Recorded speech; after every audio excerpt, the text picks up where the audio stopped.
Hi, my name is Panos. This is my first Screenomatic video. This is part of the CIS 205 class at Queensborough College by Dr. Stein.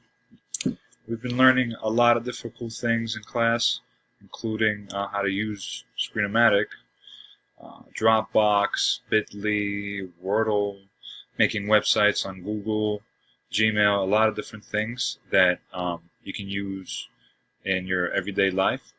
So today I'll be showing you my website that I made in class and part of Dropbox. Dropbox has been a program that I've been using a lot in class, but I've also been using for a few years now for other things. So I'll be showing you some cool features of it later in the video. So let's start with my website. And here you can see Dr. Stein's website with all the information about the class. So my website is schools.webhop.org, QCC, and my last name. So this is my website. This is not me, obviously, but I couldn't find a picture of myself online, so I was told that I look like Captain America, so I used that picture.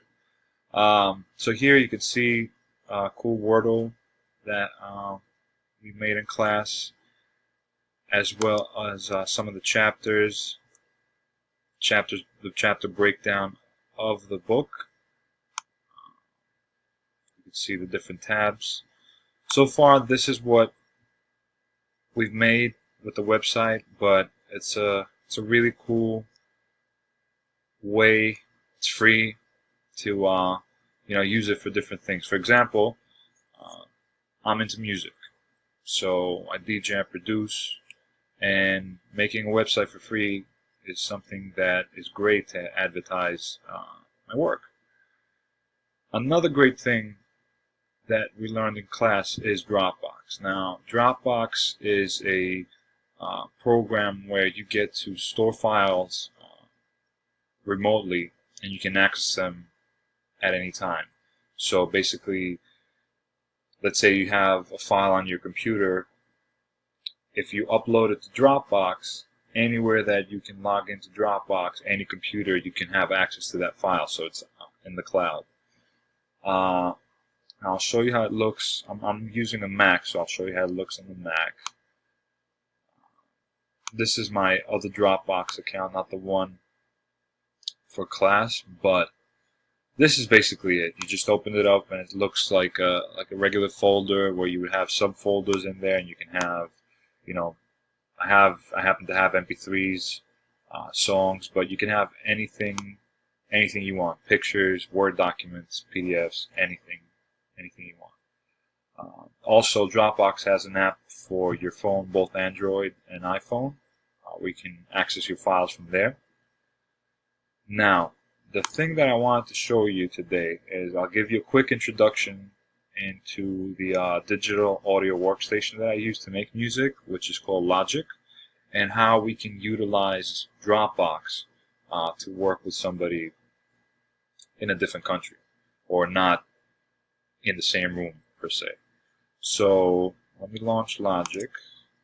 So this is Logic Pro. It's a very popular program for music because it offers very good output quality, as well as really cool sounds right out of the box. Here I just have a project that I was working on, and I'm not going to go into details. There's a lot of different things that this program can do, but very basically, here you can see you have each channel. These are all the channels. Each channel is a different instrument or a sound. So you could have, this project just happens to have 55 tracks. So all of these are parts of the song. And then you can also control all these different tracks from the mixer window. You have volume here. You have different effects like an equalizer, compressors, reverbs, delays.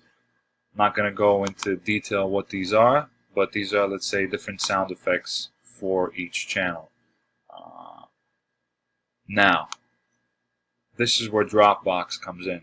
Now, I said before that, let me quit this. So, you can upload a file and access it from anywhere you are on Dropbox. So, that project that I just opened up in Logic, it's right here. So these are my project files. So if I click this folder and I just open this up, as you can see from the picture here, this shows me a preview of the Logic session. So if I upload this to, let's say, Dropbox, I have a folder here with one of my friends. So if I upload this folder to his folder right here, he's going to be able to access, as long as he has the same version of Logic, he will be able to open up exactly the same thing on his computer and work on it. So if we're doing a collaboration, we can both work on it remotely. The other really cool thing is that because Dropbox, as soon as there's a change in the folder, Dropbox updates right away. So let's say I do something to the session, I change something, or I add something, and I save it, it's going to save it to the Dropbox folder, and Dropbox is going to be updated. So right then and there, I can pick it up where he left it off.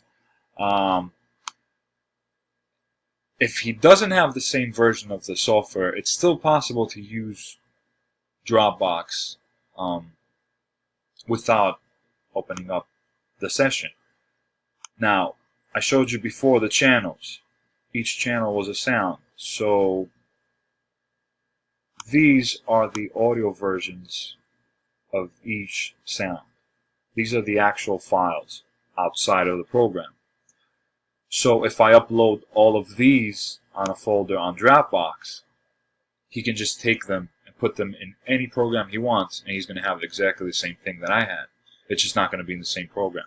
So that's the alternative way to use Dropbox for production collaboration. Now, the same concept could work for any type of collaboration, whether it's music, whether it's arts, photographers, architects, anything that has to do with opening something in a program with the same software, Mac, if we're both on Mac or if we're both on PC, you can use this technique to collaborate with somebody far away.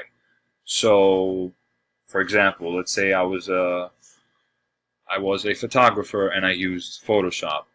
I could have the Photoshop folder in here, and I could open the session, do some changes, and my coworker could do the same thing from their computer, save it, and it would be automatically updated right here. So that's about it. That's some really cool features that Dropbox has. There's also going to be some more updates to the website as the class progresses. So I'm looking forward to another video. Thank you for watching, and you can email me at my website. You can comment and let me know what you think.